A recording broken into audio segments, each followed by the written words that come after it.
Back again. It's David Samuyiwa. I'm actually, it might be a bit noisy coming next to the main street. There's a lot of noise going by. That's because I'm in more or less the high, or the main focal point of Gothenburg is the Poseidon statue behind me, which kind of connects to what I want to talk about. Poseidon being obviously a Greek god. I think Poseidon was a Roman name and the Greek name was Neptune, or it could be vice versa. Maybe the Roman name was Neptune and the Greek name was Poseidon. So Poseidon now is talking about the gods from Olympus. Yeah, it's kind of connected to what I want to talk about. I want to talk about Olympic lifting. Okay, it's obviously coming from the Olympic Games, which was obviously a big celebration for the gods back in those times. So people always ask me about Olympic lifting and the importance of Olympic lifting when it comes to sports performance. And I'm always like, having done a lot of Olympic lifting myself, I know the advantages and pitfalls of it. Some of the advantages, obviously, that you get tremendous stability in the body, power, strength, speed. But some of the pitfalls are that you get a lot of injuries, especially done incorrectly. I'm not talking about CrossFit now, I'm talking about for sports performance. I'm not saying that CrossFit isn't a sport, so I don't want any CrossFitters getting angry. I'm just talking about sports performance in terms of athletic ability for sports like football, basketball, rugby, MMA, you know, sports in general. Not for the fitness side of things like CrossFit and general fitness. So I think that Olympic lifting has its advantages and disadvantages. I myself do not personally use Olympic lifting so much when I train sports people, because I feel that the effects of Olympic lifting I can achieve from other exercises. So I don't see the need to spend a lot of time with my athletes working. When I say athletes, I mean sports people, yeah? So but I tend to use the word athletes. I don't spend a lot of time with them. I don't want to spend a lot of time with them going through the technical aspects of an Olympic lift, like a snatch or a clean and jerk. It take a long time to get the mechanics right, the movements right. And like I said, the injury risk is quite high.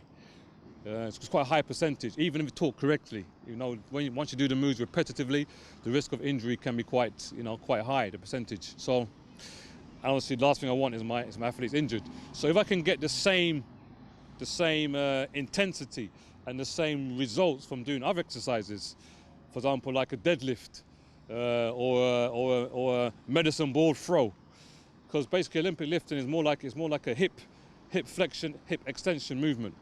So a dynamic hip extension, hip flexion.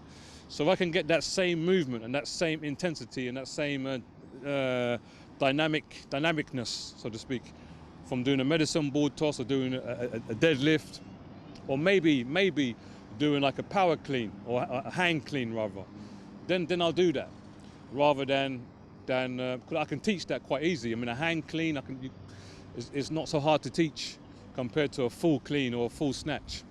A medicine ball toss, again, is very dynamic and it doesn't take a lot of time to teach the exercise. Deadlift also, it doesn't take a lot of time to teach exercise. So I can get the same mechanics in the movement and get it to be transformed into a dynamic movement and an explosive movement where I can, basically capitalize on the same benefits you're going to get from doing Olympic lifting. Of course, I'm going to choose that option. So that's what I tend to do most. I tend to use a lot of medicine ball work with my athletes, a lot of deadlift. With the more mature athletes, I might use a hang clean or a hang snatch, but I don't have to. That might take me one day to teach. It won't take me weeks to teach. So these kind of movements I prefer more. I work a lot also with what they call elastic bands, these resistance bands, where you can work a lot again with the dynamic movements with the hips, and also we're also working getting a lot of power from the legs and upper body. So these complex compound movements, I prefer to do those much more than doing Olympic lifting. There's nothing wrong with Olympic lifting. I think that Olympic lifting is great. I sometimes do it myself just to keep in the habit of doing it.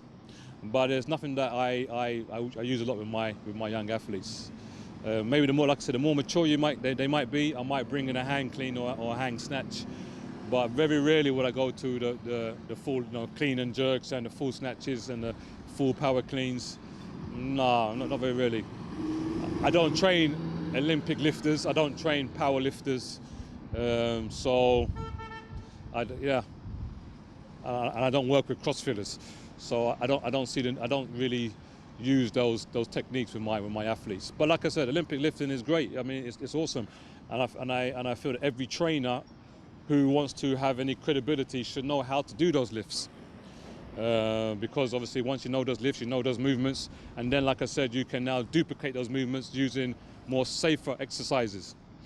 But I feel like myself, when I'm asked the question, why don't I use them so much? Because I feel the injury risk is too high, and I can get the same effect from doing other exercises. That's why I don't tend to use them so often, if at all. So that's just a quick insight to Olympic lifting.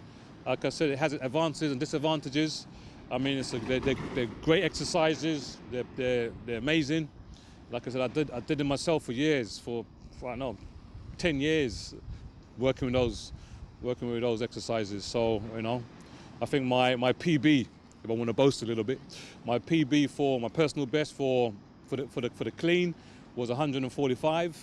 My personal best for clean and jerk was 130. Snatch I wasn't so good at. My personal best for the snatch was 110. And I wasn't like Olympic lifting. Not like we did that every day. I was a track and field athlete. I was a track athlete. So I ran 100 meters. So we spent a lot of time, obviously, running on the track and working on running technique, working on speed and plyometrics. So maybe we spent 1.5 hours in the gym per week. So, and obviously not just doing Olympic lifting, obviously doing bench press, doing squats, doing single leg squats, doing deadlift, doing shoulder presses, doing lat pull downs, rows. So it wasn't like we focused on Olympic lifting. So I feel that my PBs are quite good. So I was pretty happy with those. Maybe my snatch could be better. Would like to have done like a 120 snatch. Had a couple of failed attempts at that, but it was nothing that we focused on. So we focused more on the quality of the repetition rather than on how much we could lift. But if I was to turn the clocks back and know what I know today, I probably wouldn't do so much Olympic lifting. I would use, like I said, some of the other exercises, like work a little bit more with the medicine balls, than working more with those powerful those heavy weights rather.